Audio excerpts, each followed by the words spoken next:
Bonsoir à tous, il est 20h, voici les titres du journal de ce 12 décembre. Norbert Zongo immortalisé dans la ville de Ouagadougou. Une avenue de la capitale burkinabé a été baptisée ce matin au nom du journaliste d'investigation assassiné le 13 décembre 1998. Après la grande parade du 11 décembre, la commémoration de la fête nationale s'est poursuivie par des prières dans les mosquées, les temples et églises. L'on a rendu grâce à Dieu pour avoir préservé le Burkina Faso du pire pendant la transition.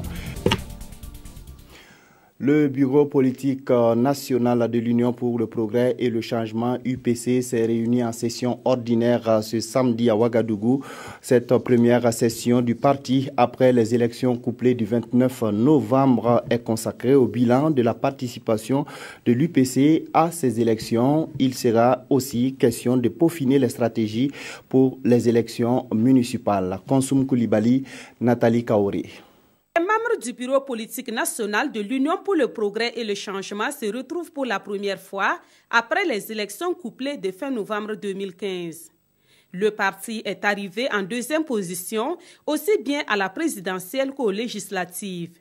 Les points forts et les points faibles qui ont été à l'origine de ces résultats pour l'UPC seront au cœur des échanges. Il y a de quoi quand même faire un petit bilan, et tirer les enseignements et voir dans quelle mesure, qu'est-ce qui a marché, qu'est-ce qui n'a pas marché, pour pouvoir donc nous remettre au travail pour les échéances à venir. Avec 33 députés élus, l'UPC est conscient que des alliances sont nécessaires pour faire passer sa politique à l'Assemblée nationale. Et la question sera évoquée au cours de cette session. Tout le monde sait que l'Assemblée à venir sera certainement une assemblée multicolore. Et donc, il y a lieu de faire probablement donc, des alliances, de discuter quelle sera notre position exacte au niveau de cette Assemblée nationale. Il y a de fortes chances que l'UPC est comme allié tout le monde. La porte de l'UPC n'est pas fermée.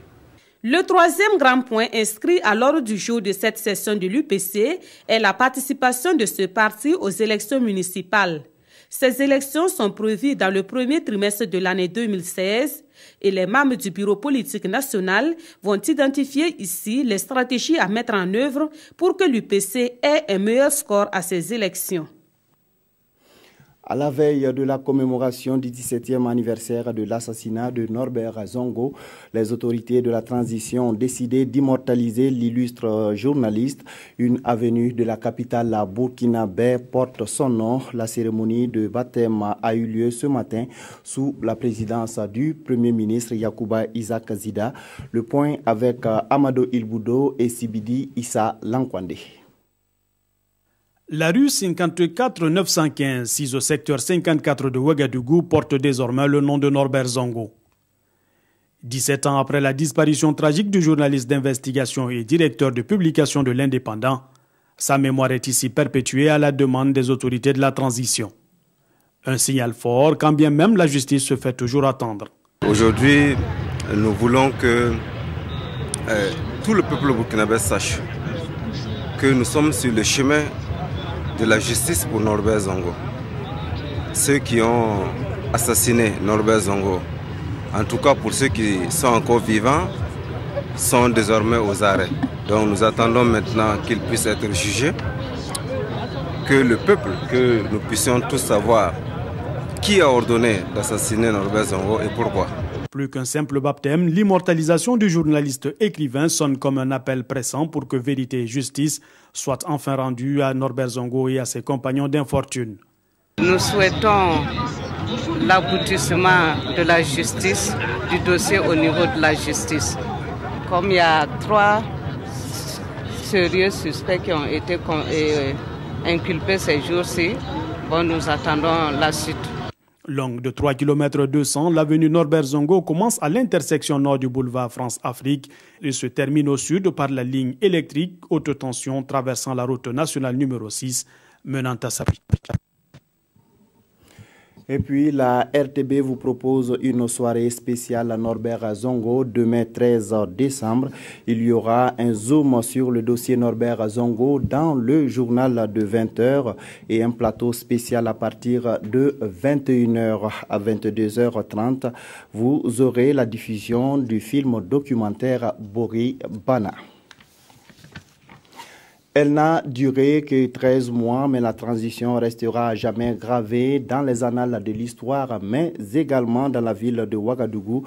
Le rond-point du quartier Bonheur-Ville sera désormais appelé Place de la Transition.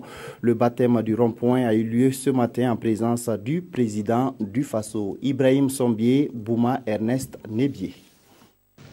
Le rond-point du quartier Bonheur-Ville de Ouagadougou est devenu place de la transition. Un acte voulu par les autorités de la transition pour immortaliser les 13 mois de leur gouvernance. L'histoire du Burkina Faso retiendra que dans sa brève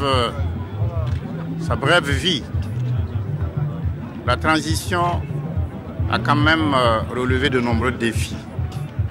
Nous allons demeurer un pays de référence. Il était donc bon que on immortalise le passage de la transition et c'est l'objet du baptême que nous avons fait ce matin. Occasion pour le chef du gouvernement de revenir sur les acquis de la transition. Des résultats qu'il juge satisfaisants. En matière de gouvernance politique et comme promis, de profonds sillons sont tracés, sillons dans lesquels les institutions élues ancreront les véritables changements voulus par les insurgés et que la transition a fortement entamés. Je retiendrai pour mémoire la relecture des lois relatives à la Constitution du 11 juin 1991 en limitant définitivement le nombre de mandats présidentiels. Construit dans le cadre de l'aménagement et du bitumage de la route Ouagadougou-Komsiliga, ce rond-point devenu aujourd'hui place de la transition a une superficie de 2,5 hectares. Ces travaux ne sont pas encore achevés. Il est prévu des lampadaires solaires pour son éclairage. Il y est également prévu la construction d'un monument. À sa finition, la place de la transition pourra également servir d'espace culturel, de rencontres, d'études et de sport. C'est le temple de la culture burkinabé. Elle abrite les spectacles de la Semaine nationale de la culture. La maison de la culture de Bobo-Dioulasso porte désormais le nom de l'évêque émérite Monseigneur Anselme Titiama Sanon Moumouni Barou.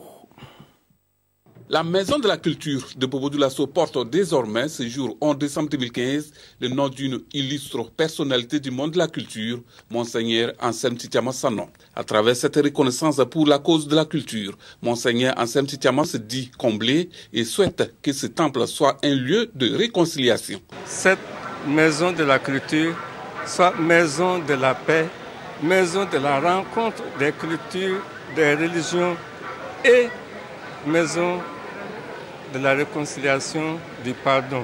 6 autres monuments de la culture burkinabé, à l'image de Drissa Kone, Madou Kone, Drissa Koulidafuru, Mahama Konate, Sotigi Kouyaté et Tidiane Koulibaly sont aussi honorés dans cette cérémonie de baptême.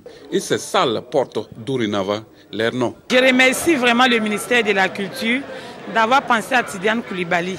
On pourrait l'oublier, mais ils ne l'ont pas oublié. Je suis contente.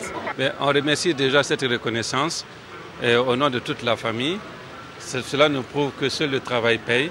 Pour le ministère de la Culture et du Tourisme, cette cérémonie est une manière de rendre hommage à ces artistes qui ont tant apporté au Burkina Faso sur le plan culturel. Lorsque vous avez des personnalités qui ont effectivement marqué cette vie culturelle et artistique de ce pays, il n'est que plus que normal que de pouvoir vraiment les honorer.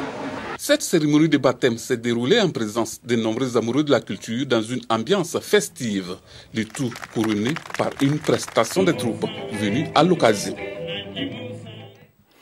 À la faveur de la célébration du 55e anniversaire de l'indépendance, le gouvernement a demandé à toutes les confessions religieuses de dire merci à la divine providence pour avoir gardé le Burkina Faso malgré les dures épreuves que le pays a traversées. À la grande mosquée de Ouagadougou, à la cathédrale et à l'église centrale des assemblées de Dieu, des prières ont été dites pour rendre grâce à Dieu. Souleymane Sanou, Tanga Robert, Kafando. Une prière pour la nation.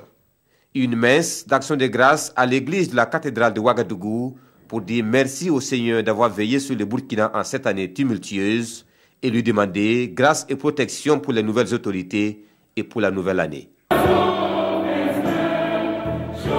Avec des membres du gouvernement, le président Michel Kafando a assisté à cette messe officiée par le cardinal Philippe Ouédraogo qui, dans son homélie, a prêché pardon et réconciliation pour une paix véritable au Burkina. Pour nous les croyants, nous y avons vu toujours la main de Dieu. Dieu est présent dans l'histoire de notre peuple et nous sommes venus pour lui dire merci.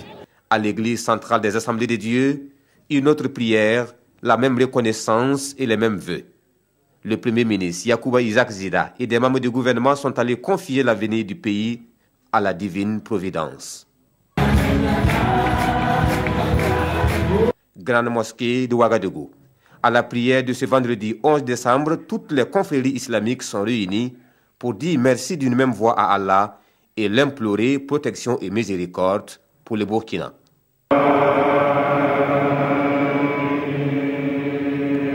Ces prières d'action de grâce et de protection de toutes les confessions religieuses du pays ont été organisées à la demande du gouvernement de la transition à l'occasion de la célébration du 55e anniversaire de l'indépendance de notre pays. Après les prières, place à la réjouissance, un grand concert dénommé Concert de l'Indépendance a été organisé dans la soirée d'hier 11 décembre sur scène des troupes traditionnelles, l'orchestre de l'armée nationale et de grosses pointures de la musique burkinabé, Sié Dilaré Ien et Ismaël Diloma Sirima. L'hymne national chanté en chœur par le public avant de laisser la troupe Ganta donner le coup d'envoi du concert de l'indépendance. Par la suite, l'orchestre des forces armées nationales monte sur le podium pour faire un show d'une vingtaine de minutes avec le public du stade municipal.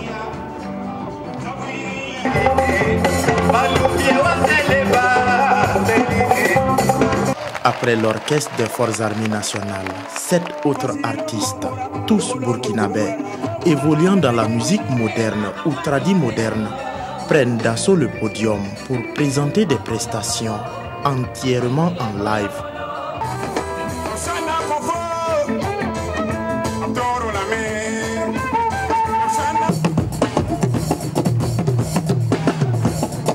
Ce concert, vraiment, c'est pour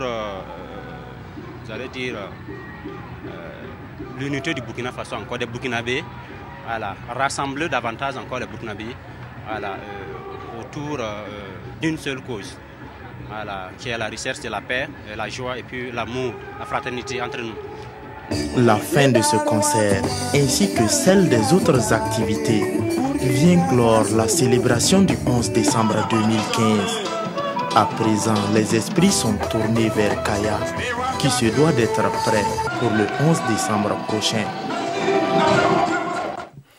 Le Conseil national de la transition a procédé à une modification du règlement du Parlement pour lever les contraintes de délai de dépôt de textes de loi, une modification pour permettre aux députés d'examiner certains textes de loi de grande importance comme le projet de finances portant budget de l'État gestion 2016. Moussa Ouédraogo, Yolande Lampo. Adoptée par 61 voix pour 3 abstentions, cette proposition de résolution portant modification de la résolution numéro 003-2014/CNT du 2 décembre 2014 portant règlement du Conseil national de la transition permettra de doter le Burkina Faso d'un budget pour son fonctionnement en 2016, mais également au CNT de poursuivre les réformes entreprises.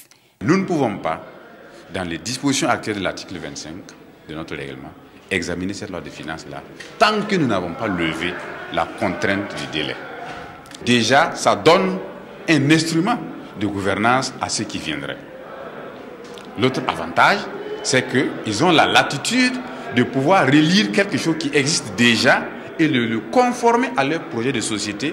Le CNT n'étant pas tenu d'examiner tous les projets de loi qui lui sont transmis par le gouvernement, la présente modification ne rencontre pas l'assentiment de tous. Nous allons voter une loi de finances, budget 2016, pour un gouvernement qui vient d'être élu avec un programme qu'il doit appliquer en 2016. Est-ce que c'est normal que nous les léguons un budget dont ils ne sont pas les auteurs, qui ne sera pas en conformité avec le programme qu'ils ont prévu d'exécuter pour les Burkinabés pour l'année 2016? Voilà toutes mes inquiétudes. Cette session parlementaire unique a pour avantage non seulement d'éviter d'adopter la loi de finances par ordonnance, mais aussi de maintenir la confiance et l'appui des partenaires techniques et financiers. La police nationale innove dans le combat contre la criminalité. Elle vient de mettre en place un nouveau système qui permet d'identifier les délinquants à travers les empreintes digitales. La présentation du système avec Issa Kafando et Bouma Ernest Nebié. AFIS criminel, c'est le nouveau système que dispose désormais la police nationale pour détecter et traquer les délinquants.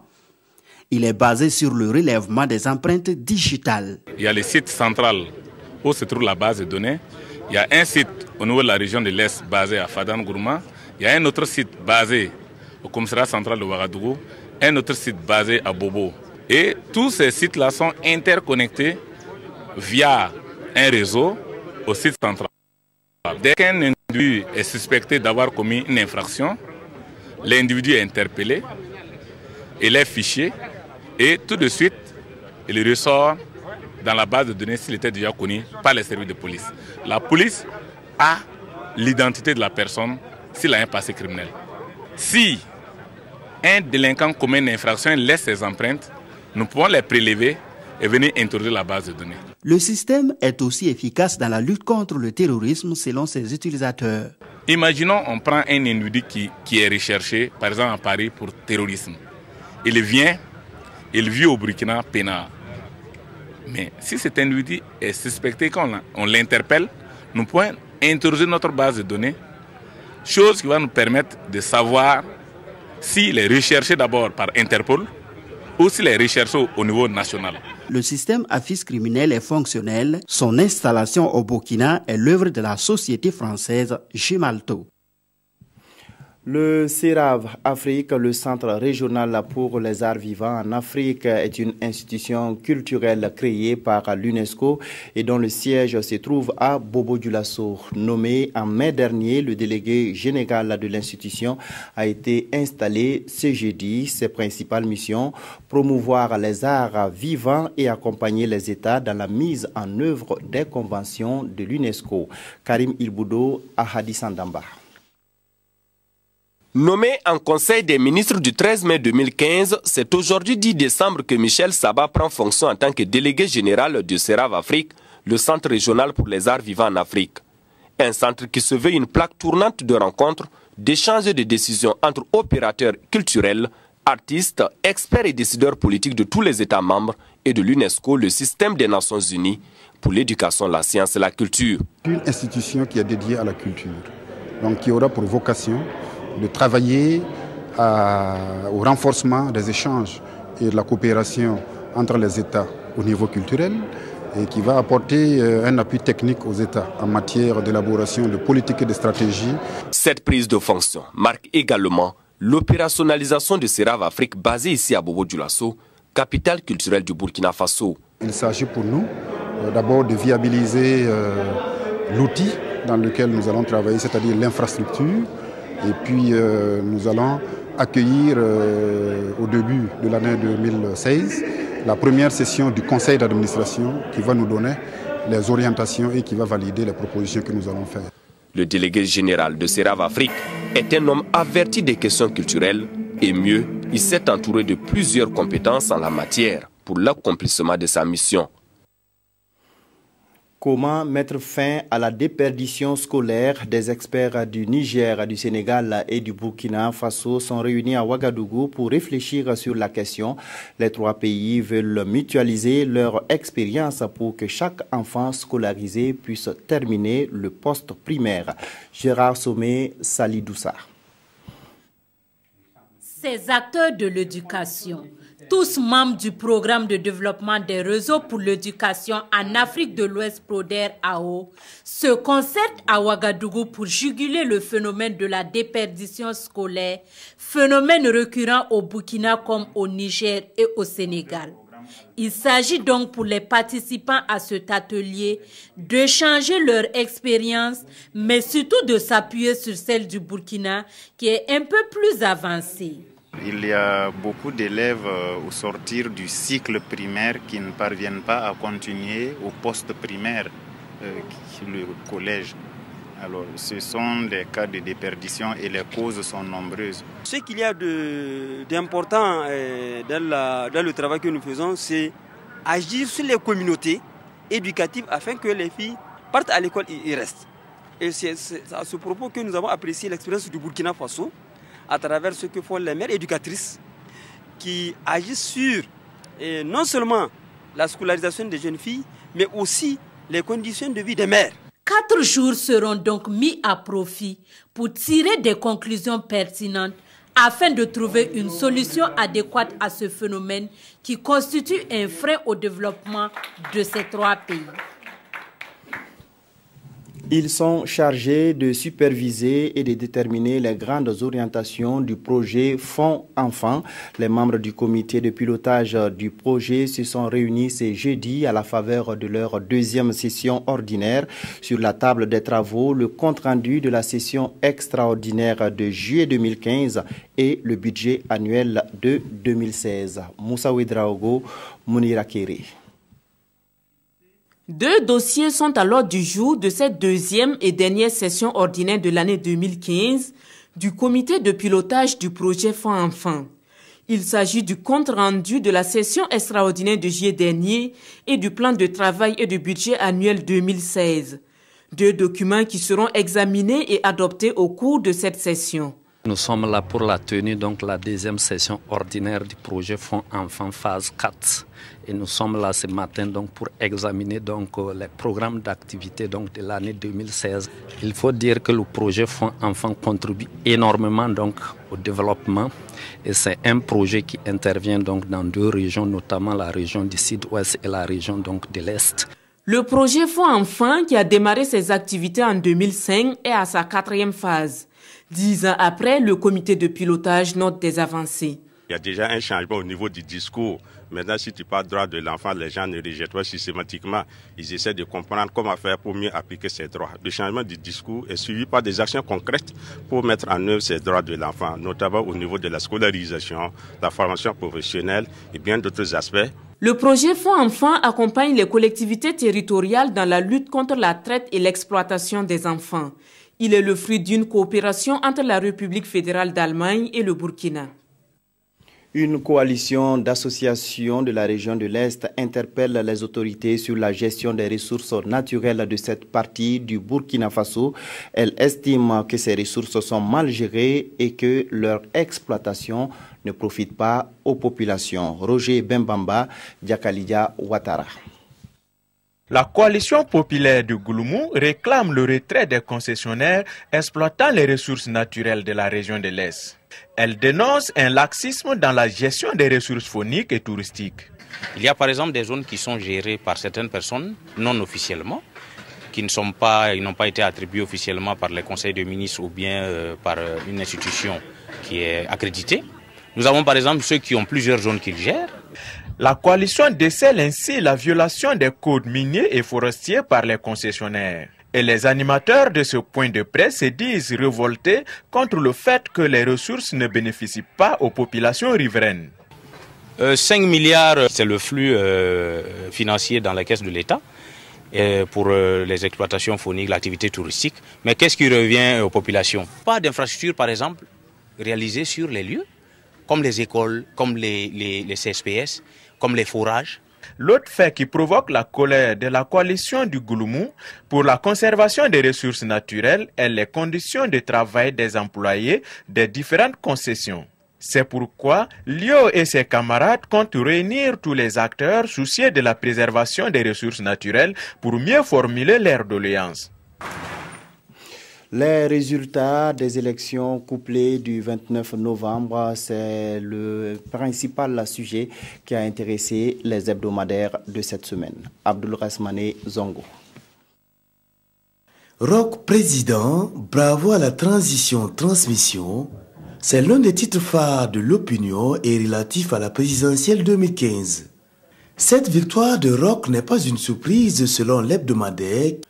C'est une victoire liée à la collision entre les nouvelles autorités qui s'apprêtent à prendre service et leurs prédécesseurs qui ont préparé le terrain. L'hebdomadaire conclut, la transition a été rebaptisée Transmission. Gigi, le journal satirique, lui remarque plutôt que le Burkina Faso depuis octobre 2014 a connu 3 présidents et le 4e s'impatiente. Selon le journal, Zida a validé son ticket d'ancien chef d'État avant de passer le témoin à Michel Kafando sous la transition. Une transition au cours de laquelle un éphémère président putschiste d'une semaine s'est invité. Et le président nouvellement élu en novembre attend lui son investiture. Le journal satirique fait également remarquer qu'une chose est d'avoir le pouvoir et une autre est de savoir gérer.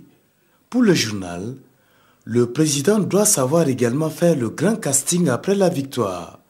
Et Gigi s'interroge. Quel attelage pour gérer le pouvoir après la victoire à la présidentielle?